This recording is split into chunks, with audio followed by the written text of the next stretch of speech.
A paz do Senhor, família preciosa. Glória a Deus por mais um devocional com Deus.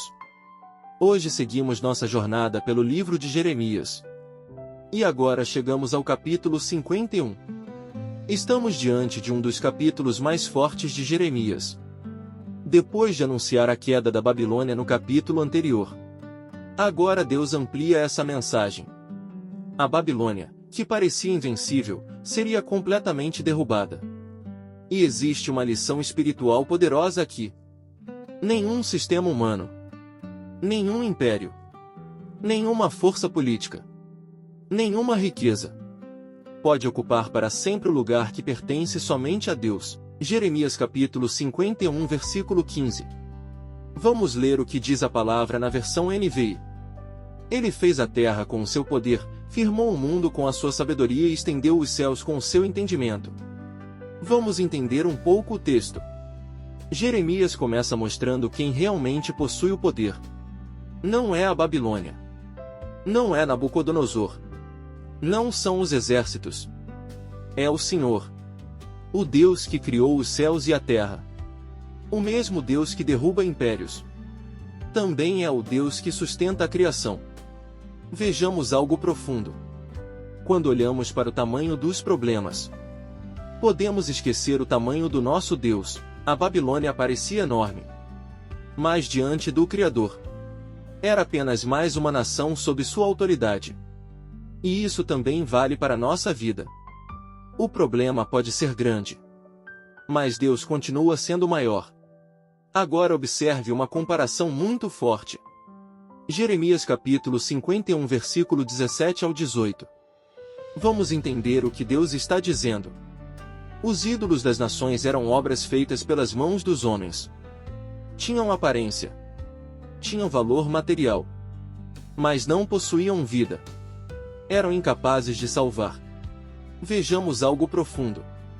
O homem pode fabricar um ídolo, mas somente Deus pode dar vida. Por isso o Senhor continua nos chamando para abandonar tudo aquilo que ocupa o lugar dele. Hoje talvez não adoremos estátuas como os antigos povos, mas podemos criar ídolos dentro do coração. Dinheiro, sucesso, relacionamentos, poder, reconhecimento, até mesmo nossos próprios sonhos. Tudo pode se tornar um ídolo quando passa a ocupar o primeiro lugar. Jeremias capítulo 51, versículo 20. Aqui encontramos uma declaração muito interessante. Deus chama Israel de seu instrumento. Ele mostra que havia usado aquele povo para cumprir determinados propósitos históricos. Mas agora, depois de cumprir sua missão, a própria Babilônia seria julgada. Vejamos algo profundo. Deus pode usar alguém ou alguma coisa para cumprir um propósito. Mas isso não significa a aprovação de tudo aquilo que essa pessoa ou nação faz. A soberania de Deus não elimina a responsabilidade humana. Cada pessoa continua responsável por suas escolhas. Essa é uma verdade importante para compreendermos a história bíblica. E então chegamos a uma parte muito importante.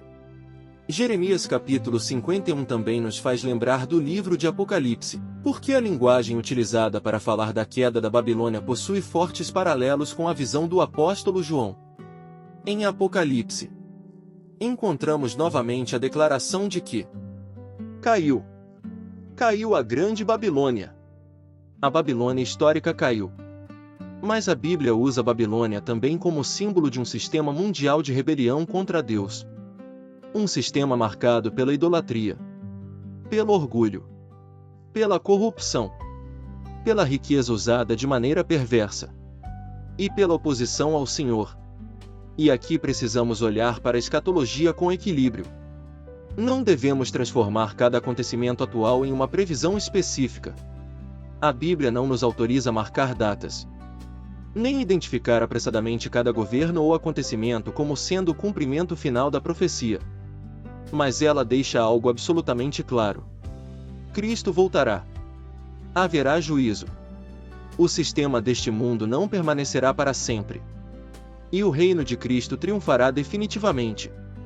Essa expectativa está no coração da esperança cristã e também da perspectiva pentecostal pré-milenista que temos utilizado em nossa caminhada. O Cordeiro que veio para salvar voltará como rei. O leão da tribo de Judá. E seu reino será estabelecido. Vejamos algo ainda mais importante. Jeremias capítulo 51 versículo 45. Vamos ler. Saiam dela, meu povo. Cada um salve a sua vida. Fujam do ardente furor do Senhor. Que palavra forte. Saiam dela, meu povo. No contexto imediato, Deus estava falando sobre a Babilônia histórica. Mas essa linguagem também nos lembra diretamente Apocalipse capítulo 18. Ali encontramos novamente o chamado. Saiam dela, povo meu. Qual é a mensagem? Não pertença ao sistema que se rebela contra Deus. Não permita que os valores deste mundo dominem seu coração. Você pode viver neste mundo, mas não precisa pertencer espiritualmente a ele. Jesus orou por seus discípulos dizendo que eles estavam no mundo, mas não eram do mundo. Olha o centro da mensagem. A Babilônia pode parecer poderosa, mas ela cai. Os impérios podem parecer eternos, mas passam. As riquezas podem parecer seguras, mas desaparecem. Somente o reino de Deus permanece. Por isso, não construa sua vida sobre aquilo que está destinado a desaparecer. Construa sobre Cristo. Talvez você esteja preocupado com o futuro, com as mudanças do mundo, com guerras, com crises, com acontecimentos políticos, com a economia. Mas hoje o Senhor nos lembra: não tenha medo do futuro quando sua vida está nas mãos de Deus. Nós não sabemos exatamente quando Cristo voltará, mas sabemos que ele voltará, e isso é suficiente para a igreja permanecer vigilante. E eu te digo algo da parte de Deus: não deixe o mundo apagar sua esperança. Não permita que as preocupações desta vida roubem sua visão da eternidade. Continue orando. Continue servindo. Continue anunciando o Evangelho. Continue buscando o Espírito Santo. Porque a história não está caminhando para o triunfo do mal. Está caminhando para o triunfo definitivo de Cristo. E eu profetizo sobre a sua vida que Deus conservará a sua fé firme nestes dias. Que você não será seduzido pelos valores deste mundo. Que sua casa permanecerá debaixo da presença do Senhor, e que seus olhos permanecerão voltados para Jesus. O mundo pode mudar, mas Cristo não muda. Os reinos podem cair, mas o reino de Deus permanece. O Cordeiro já venceu, e o leão da tribo de Judá voltará. Maranata! Ora vem, Senhor Jesus! Deus te abençoe. E seguimos firmes em mais um devocional.